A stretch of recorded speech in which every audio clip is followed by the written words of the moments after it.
এসেছি খুব সুন্দর একটি জায়গায়। এটা হচ্ছে হবিবপুর স্কন। আর এখানে না আমি প্রায় দিনই আসি, কিন্তু আমার বেশিক্ষণ থাকা হয়ে ওঠে না। তো আজকে ভেবেছি আমি অনেকক্ষণ থাকবো, তাই সন্ধ্যায় কিন্তু মানে সন্ধ্যার পরপরই চলে এসেছে। আর এখানে দেখো কত মানুষ রয়েছে, আর এখানে সন্ধ্যা আরতির পর নাম গান হচ্ছে।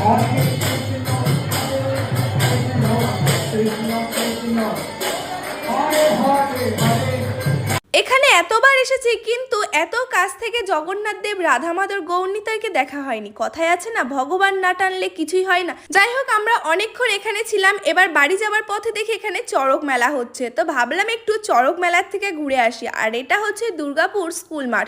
আমি আগের বছর এসেছিলাম, তখন দেখি চড়ক ঘোরা শুরু হয়ে গেছিল, আর এবার এখনো শুরু হয়নি। চড়ক গাছের পুজো চলছে, আর এইদিকে দেখি বাবা ভোলেনাথ এবং মা কালী সেজে ঘুরে বেড়াচ্ছে, আবার সাথে দেবী পার্বতীও রয়েছেন। যাই হোক, এবার কিন্তু চড়ক ঘোরানো শুরু হবে, কারণ